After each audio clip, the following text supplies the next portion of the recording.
Hey, what's up everybody? It's Rutech, and today we're talking about the best $1,000 gaming PC for January of 2020, our first build of this decade. Whoever's been stuck with me here, I appreciate you a lot. Thanks for being a subscriber, and if you're new, really appreciate it if you hit the sub button and like the video, as it really helps me make these videos and keep this channel going on the grind. Now, like I said, today we're talking about a $1,000 gaming PC, so this will be a pretty strong one.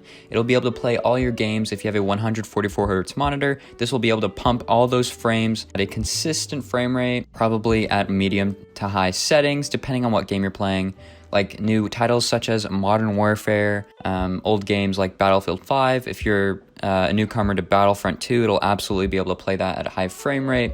Rocket League, all those good games. A couple of them you'll be able to play in 2K or 4K, but nonetheless, this is a extremely powerful desktop gaming PC that I think you guys will be interested in if you're looking to buy a $1,000 gaming PC. So let's get straight into it by talking about the CPU.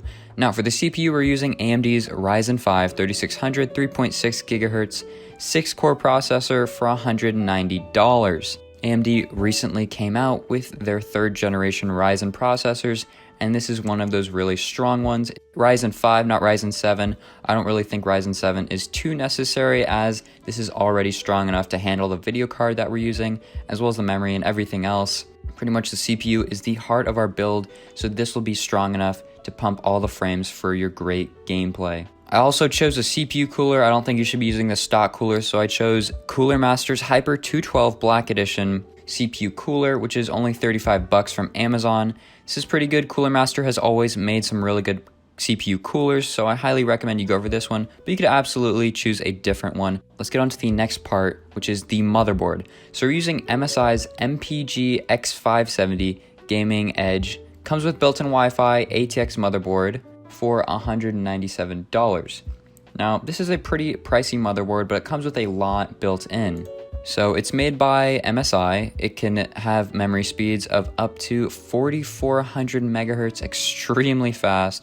4 memory slots. It is capable of holding up to 128 gigabytes of RAM. It has Wi-Fi built in, so if you don't have an Ethernet cable that can route to your computer, most gamers usually do, but if you don't, it has Wi-Fi built in, and I bet you it's a pretty good Wi-Fi card. 6 SATA 6 gigabyte per second slot, so if you want to upgrade your storage, it's completely ready for that, and so on and so forth. It also has RGB capabilities, so if you want your motherboard to have some cool flashy lights on it, different colors, absolutely can do that.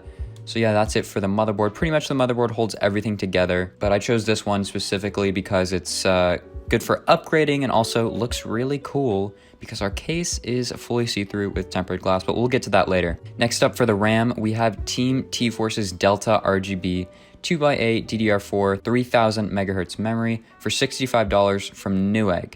Free shipping, so that's great. So Team T-Force, it's possible that you haven't heard of them before if you're new to the computer parts market.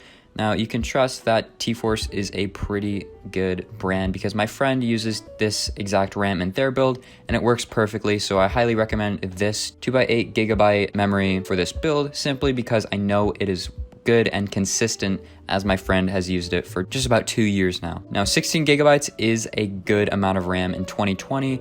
I say just about now is the time to start moving from 8 gigabytes to 16 gigabytes in your builds. Next up, we have the storage. Now we have both a hard drive and an SSD because hard drives just give you a lot of storage for a small price.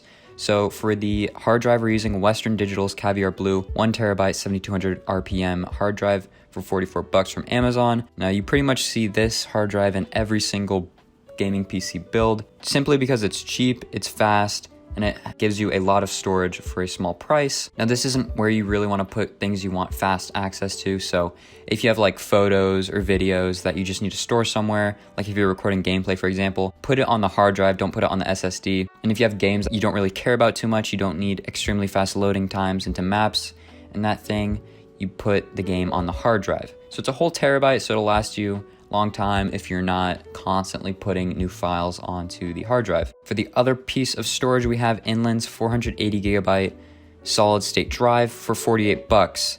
Now this is where you're going to want to store Windows and all the files or games you want quick access to. So if you have a game that you want fast map loading times onto or startup times, put it on this SSD. Now this is another brand you may have not heard of if you're new to the computer market, Inland. I have an Inland SSD, works perfectly, so you can trust that Inland is a trustworthy brand. Also on Amazon, it has a good rating, so that's another way you can trust that Inland is a good brand. But make sure you install Windows on the SSD. Next up, the one you've probably been waiting for, the video card. So we're using MSI's GTX 1660 Ti, 6GB of VRAM, VENTUS XS overclockable video card for $280 from Newegg. Now the 1660 Ti absolutely is a powerhouse. This video card will be able to play any modern game, any previous game, probably a lot of future games. I'm telling you, this one is future-proof. So for the next 3 to 4 years, you'll probably be able to play the upcoming games at above 60 frames per second. So if you use 144 Hz monitor, so games like Modern Warfare, Fortnite, Rocket League, all those super popular titles, whether they're demanding in terms of power or not so demanding, you'll absolutely be able to run them. Now Rocket League, I bet you'll be able to play at 4K with above 60 frames per second. But other games like Modern Warfare or Battlefield or Battlefront, you probably won't be able to get full 4K experience, but maybe 2K with 60 frames per second. 1080p, you could absolutely get above 100 frames per second if you use a 144 Hz monitor. I understand how important that is to you. Once you make the transition from 60 Hz to 144 Hz, there's no going back, and I get that. So next up, we have the case. We're using Deepcool's MATREXX 50 ADD-RGB 4F ATX mid-tower case for $65. I'm not too sure what all those random letters mean except RGB. As you know, this is a pretty RGB build, so I wanted to include that in the case too, especially because we had the money room for it.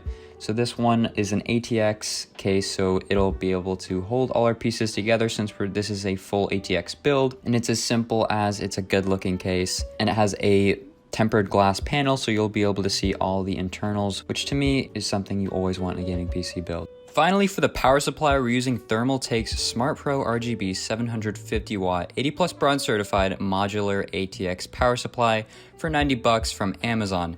Now the reason I chose this power supply is as simple as it's RGB, it has 750 watts of 80 plus bronze certified modular power, which basically means that the cables can be replaced with a different colored cable. I understand that this build is extremely good looking.